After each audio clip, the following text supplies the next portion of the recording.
আজকে এমন একটা রেসিপি দেখাবো সেটা সবারই কাজে আসবে যে রেসিপি দেখে। তো হ্যালো, আসসালামু আলাইকুম। সবাই কেমন আছেন? আশা করি ভালো আছেন। যে যেখান থেকে দেখছেন সবাই আমার জন্য একটু দোয়া করে দিবেন। তো দেখতে পাচ্ছেন আমি প্রথমে একটু আটা, ভালো পরিমাণে আটা নিয়েছি আর ময়দা একটু সামান্য নিয়েছি। নিয়ে একটু লবণ আর চিনি, হালকা একটু চিনি দিছি। দিয়ে গরম পানি দিয়ে একটা ডো করে নিলাম। লিচি কেটে নিয়ে আমি আজকে ফ্রোজেন করব পরোটা। বুঝতে পারছেন তো? পরোটা বানায়ে সেটা আমি ফ্রোজেন করা দেখাবো আজকে। তো লিচি কেটে নিয়ে সেটা আমি বেলে নিচ্ছি। নিয়ে ভেতরে তেল দিয়ে সুন্দর করে একটা, এটা কি বলে, যে পরোটার শেপ দিয়ে নিচ্ছি। যে কেমন করে শেপটা দিয়ে নিলাম দেখেন। ভেতরে একটু তেল ব্রাশ করে নিয়ে, ব্রাশ বলতে হাত দিয়ে মেখে নিচ্ছি তেল। মেখে নিয়ে চারকোনা করতেছি পরোটা। আপনারা বিভিন্ন শেপে দিতে পারেন, 3 কোনাও করতে পারেন, 4 কোনাও করতে পারেন, গোলও করতে পারেন। তো 4 কোনাটা একটু ভালো লাগে দেখতে, এই জন্য আমি 4 কোনায় করতেছি। তো এরকম তেল মেখে একটু রেস্টে রাখলে পরোটাটা নরম হয়। আর আমি এখানে গরম পানি ব্যবহার করছি, কারণ কাঁচা পানি ব্যবহার করলে দেখা যায় অনেক সময় গ্যাসের প্রবলেম হয়। আর গরম পানি ব্যবহার করলে আটা একটু সেদ্ধ হয়, পরোটাটা একটু হালকা নরম হয়।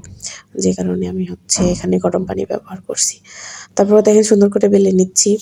সবগুলা পরোটা আমি এক এক করে বেলে নিচ্ছি। দেখা যায় কি, যারা চাকরিজীবী মহিলারা আছে, বা দেখা যায় সকালে উঠে পরোটা করা, রুটি করা একটু ঝামেলার হয়ে যায়। সকালে উঠে অনেক তৈরি করি, আমার তো হয়ে যায়। দেখা যায় সকালে আমি ৬টা ৪০-এ অ্যালার্ম দিয়ে রাখি, উঠতে উঠতে ১০-১৫ মিনিট এমনিতেই দেরি হয়ে যায়। তো ৭টা ৭:৩০টার মধ্যে আমার হাসব্যান্ড অফিসের জন্য বের হয়। তো তখন দেখা যায় কি আমার একদম নাকে মুখে উঠে যায় অনেকদিন।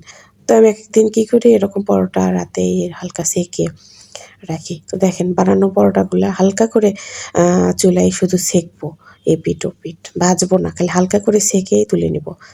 তাই ভিডিওতে ভালো করে দেখতে পাচ্ছেন কেমন করে আমি হালকা করে খালি এপিঠ ১ সেকেন্ড, ওই পিঠ আরেক সেকেন্ড, ১ সেকেন্ড, তার বেশি রাখবো না। তো তুলে রাখতেছি।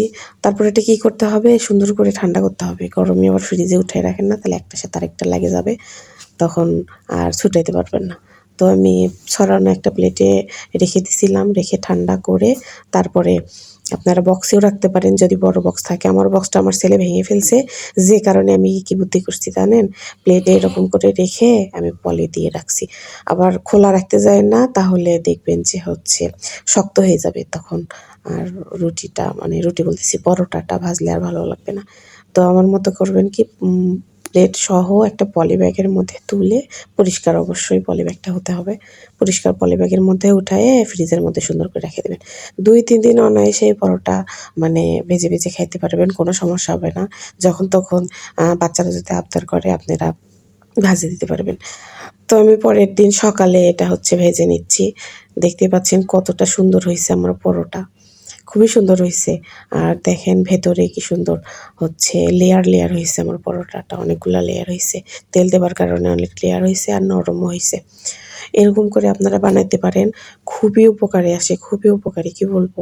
আমার তো উপকারে আসে। আমি দেখা যায় অনেকদিনই আমি আগের দিন রুটিও এরকম করে বানানো যায়, কিন্তু হালকা সেঁকে রাখলে পারে, মানে সেঁকে কি করবেন, ওই গরম অবস্থায় ফ্রিজে উঠাবেন না। তাহলে কি হবে, একটার সঙ্গে একটা লেগে যাবে ঘেমে। কি করবেন, সুন্দর করে বিছাইয়ে দিয়ে ঠান্ডা করে তারপরে এরকম করে রাখবেন। ২-৩ দিনের টেনশন করা লাগবে না। সকালে উঠে যে রুটি করব, পরোটা করব, কোনো টেনশন করতে হবে না। অনেক উপকারে আসবে। সবাই ভালো থাকবেন, আমার জন্য দোয়া করবেন।